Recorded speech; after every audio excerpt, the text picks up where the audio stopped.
अस्सलाम वालेकुम स्टूडेंट्स। आज का हमारा टॉपिक है आर्किमिडीज प्रिंसिपल। इसको अंडरस्टैंड करने से पहले मैं आपको डेली लाइफ की दो एग्जांपल देती हूँ।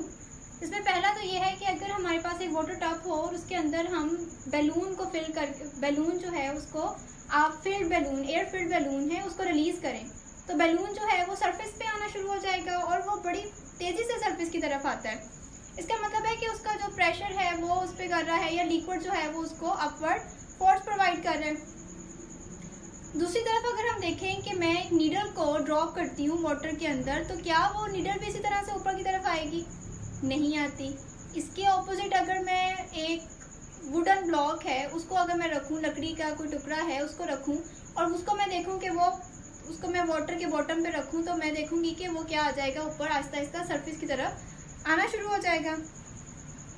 इसी तरह से आर्किमिडीज ने ये प्रिंसिपल दिया था जिसके अकॉर्डिंग ये था कि ऑब्जेक्ट जो है अगर उसको हम टोटली या पार्शली इमर्स करें, डिप करें किसी भी लिक्विड के अंदर, तो उस पर एक फोर्स एक्ट करती है जिसको अपथ्रस्ट कहते हैं। वो फोर्स जो है उस ऑब्जेक्ट के वेट के इक्वल होती है जितना उसने लिक्विड को डिस्प्लेस किया होता है। ये आर्किमिडीज ने कहा था। तो इसको हम इस तरह सॉल्व करते हैं और ये एंशिएंट साइंटिस्ट हैं, ग्रीक एंशिएंट साइंटिस्ट हैं। मोर देन 1000 years ago उन्होंने इसको नोटिफाई किया था कि एक अननोन फोर्स है जिसको बाद में अपथ्रस्ट का नाम दे दिया गया था। इस तरह से एक ये लार्जर हमारे पास जो है एक सिलेंडर है, इसके अंदर हमने एक छोटा सा सिलेंडर डाला हुआ है। अब ये सिलेंडर जो है इसको फोर्स अप्लाई की जा रही है अपवर्ड, और डाउनवर्ड फोर्स जो है F2 है जो कि इसको नीचे से ऊपर की तरफ पुश कर रही है। ये लिक्विड प्रोवाइड कर रहा है इसको।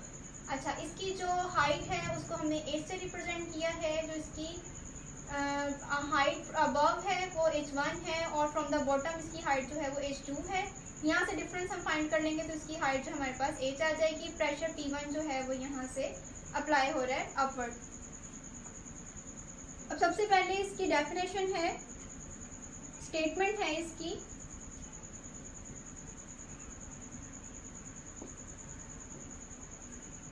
When an object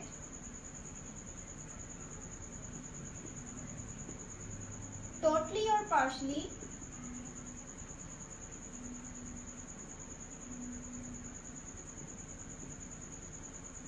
immersed in a liquid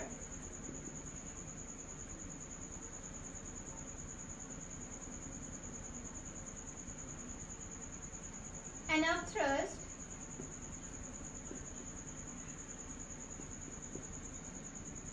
acts on it equal to the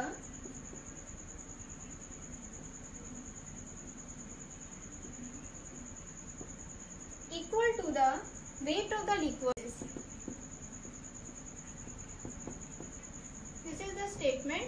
When an object totally or partially immersed in a liquid and upthrust acts on it equal to the weight of the liquid it displaces, कि इस cylinder ने जितना liquid displace किया होगा उतना ही इसका क्या होगा, वेट होगा। और यही स्टेटमेंट को हमने यहाँ पे प्रूव करना है।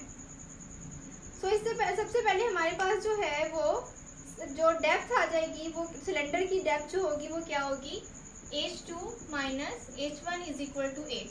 ये है डेप्थ ऑफ द सिलेंडर। उसके बाद हमने प्रेशर फाइंड आउट करनी है। यहाँ पे हम डेंसिटी को रिप्रेजेंट करेंगे रो के साथ।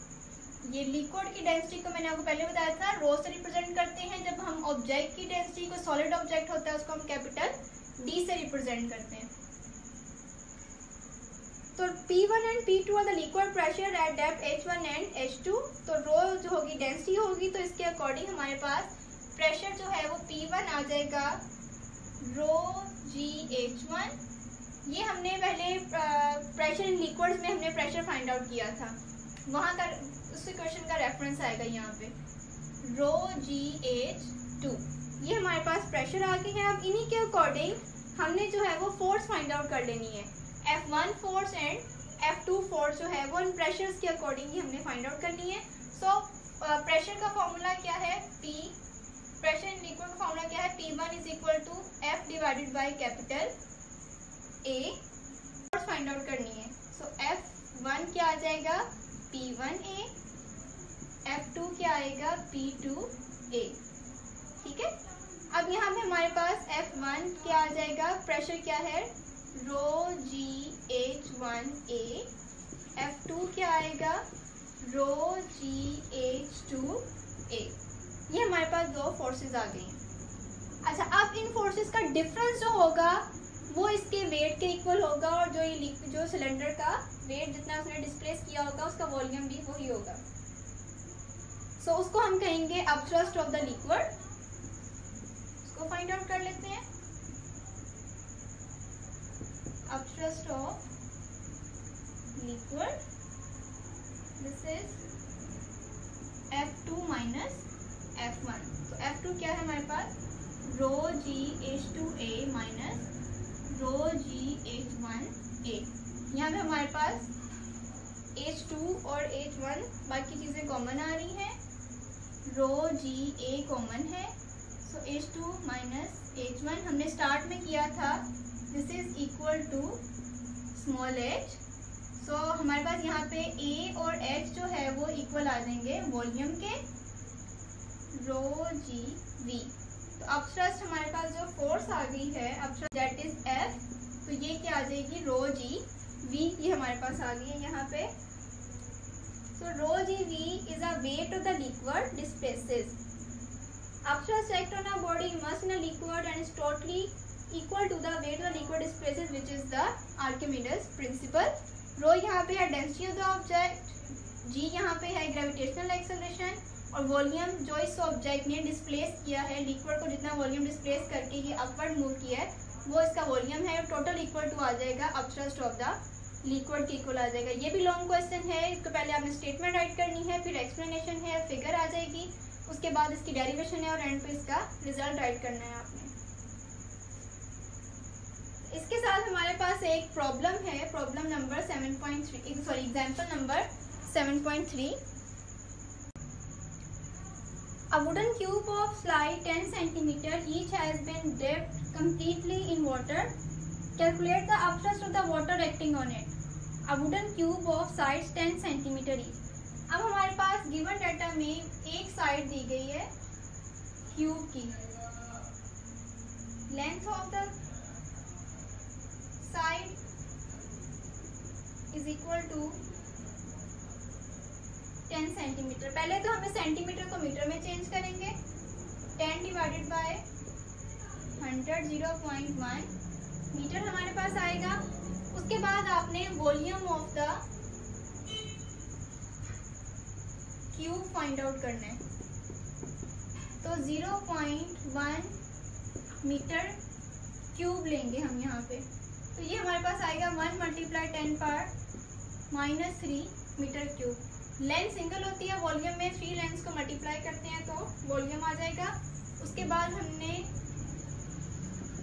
गिवन डाटा में हमारे पास होना चाहिए डेंसिटी ऑफ वाटर, ये आपने लाजमी याद रखनी है, 1000 किलोग्राम पर metre cube.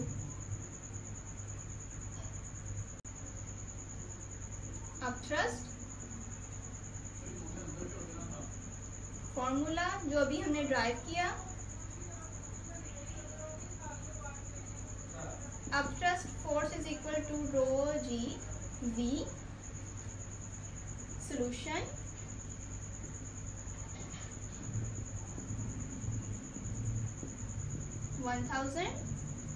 Multiply 10 multiply 1 multiply 10 power -3।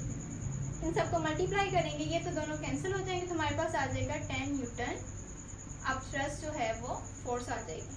तो upthrust of water acting on a wooden cube is 10 Newton, ये रिजल्ट आ जाएगा हमारे पास। इसी के अकॉर्डिंग आपने करना है इसको वेरी सिंपल न्यूमेरिकल